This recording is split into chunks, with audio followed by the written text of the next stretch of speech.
Welcome to another review edition of the Simply Put podcast. We do have a special guest, but my name is Micki Angeles, not Fred Durst.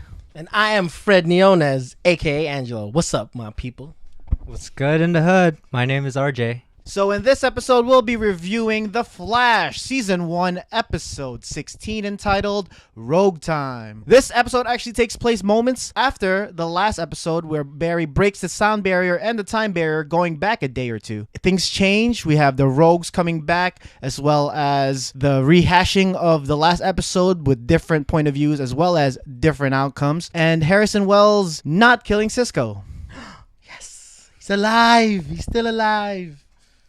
Oh, I really love this episode, guys. It really set the tone for what the season, or what the rest of the season is gonna be.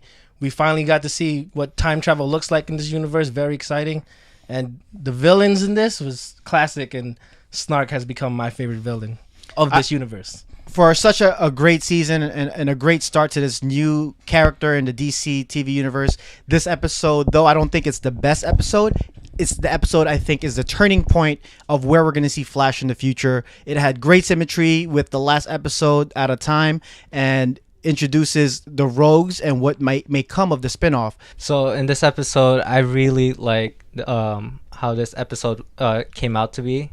It's just it's not as good as previous episodes of the season. Yeah. And yeah, overall I really like the episode, but it could have done better. Okay. One thing that was great in this episode, I think, was the time traveling aspect of it. It does take place moments after the last episode where Barry saves Central City by going as fast as he can before the tidal wave comes through.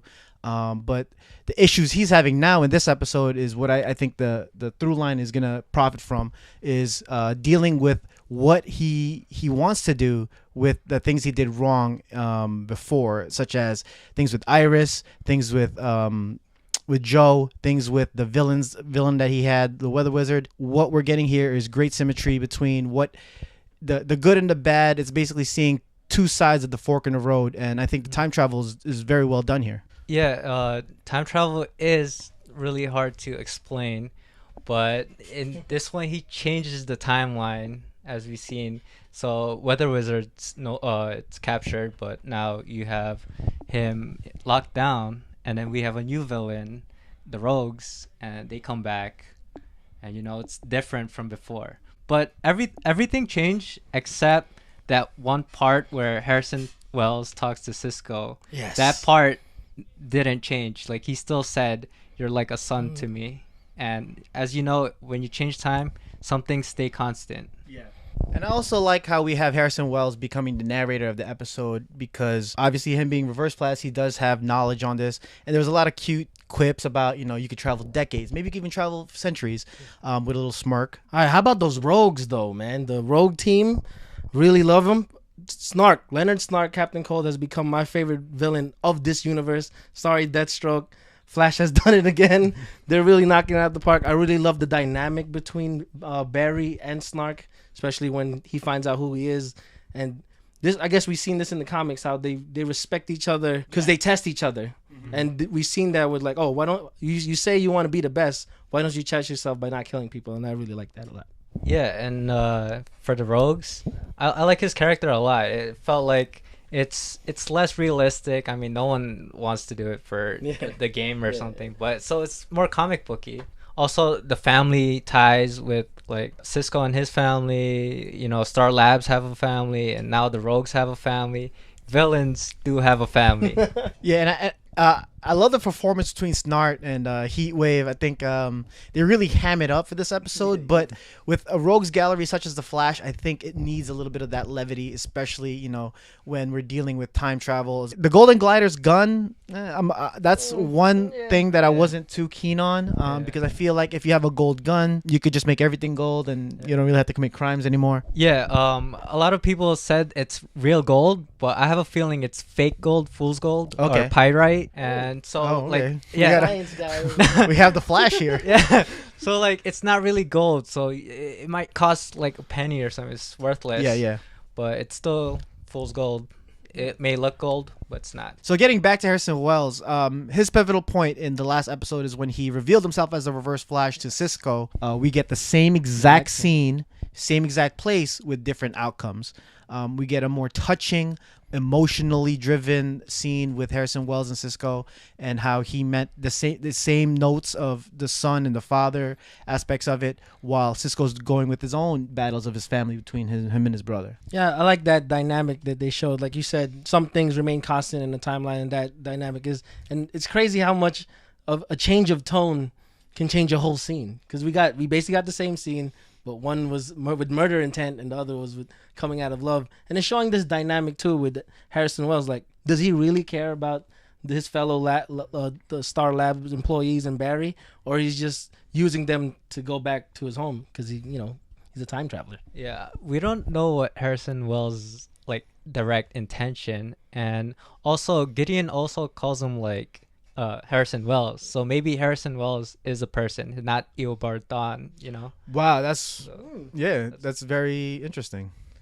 You know what? To go back to what you said, Fred, I think the Reverse Flash that we saw in the first episode, Out of Time, was the real Reverse Flash. Okay. And I have a feeling that that's his characteristics.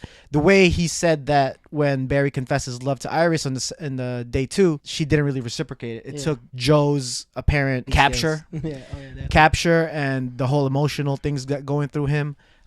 So that's where I feel that he is. But that's a great point that you brought up about Harrison Wells actually being a person, where Gideon calls him Harrison Wells when his real name obviously is Eobard Thawne.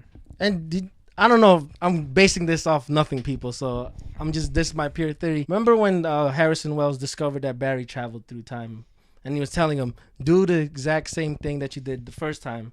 Do you think that maybe he traveled back in time with Barry and he doesn't get any of the effects, so he still remembers the original timeline, and maybe that's why he decided to like not kill Cisco because he doesn't know?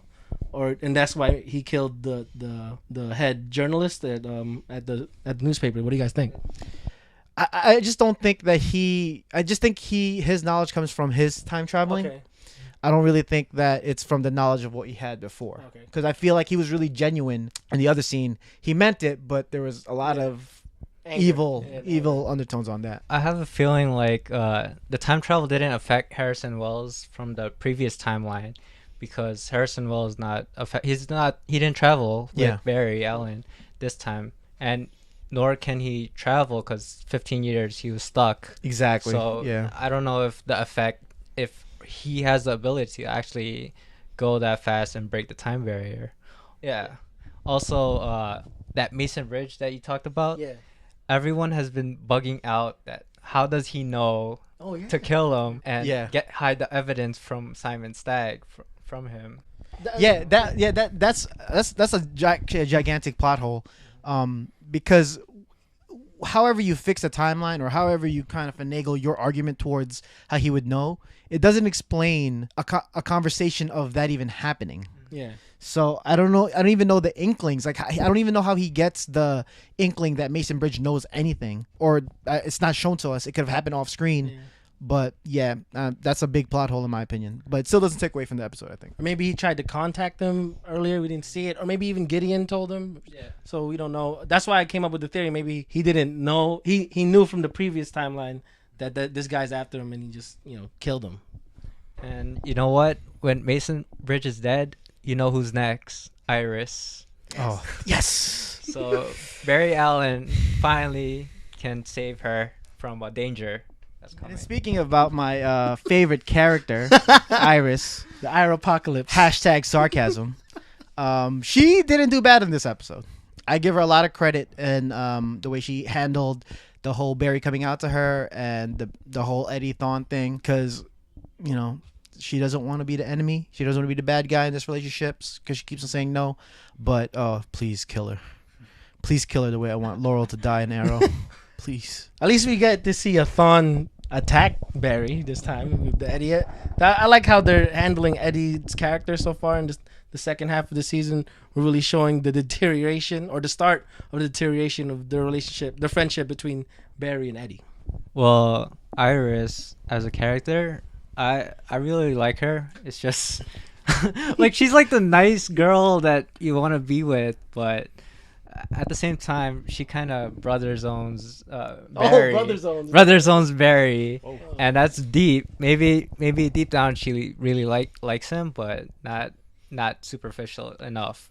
you know? See, the issues I'm having with Iris is that maybe it's not her as a character. I think it's just the way that when Laurel didn't know about Oliver, being the Arrow, I hated her because she just was not in. It was like an inside joke that she wasn't a part of, and that's where I feel Iris is. She's part of this inside joke that she's not a part of. So her character couldn't really do too much. So I'm not really blaming it 100% on her. That's why I got very excited when he finally came out to Iris that he was a Flash. But then that got all reversed, and now we're gonna keep on playing this egg hunt game, with Eddie knocking out fucking Barry, saying we thought he was friends. I was so excited, and then again, they reversed that in this episode, which that kind of stagged me a little bit. But like I said, a lot of this stuff are so small and minuscule that this episode still reigns one of the truest ones I like. But yeah, jumping back to Iris, she's annoying because I don't think the writers really know what to do with her character right now. That's why I'm saying, like, maybe with the death of what's his name, Mason Bridge, she'll become that reporter that she's destined to be and become an anchor woman, a la Ron Burgundy's wife. I'd also like to touch on Linda Park because she played. She's a hottie. She man, played such a waste of a character. Yeah, her line or like screen time is like so minimum, but it's like, Barry, your heart should like ache for me. That's That line was deep. Yeah, That that was deep, but it was small, And Linda Park is so prevalent in the Flash comics, especially today, being Wally West's love interest, ending up being a wife. And she even gets a little bit of the speed powers as well in the comics. But yeah, sorry. Maybe that's why they broke him up. Maybe they're going to introduce Wally West soon. Maybe as like a cousin or something. Who knows? But Melissa Zhao, marry me.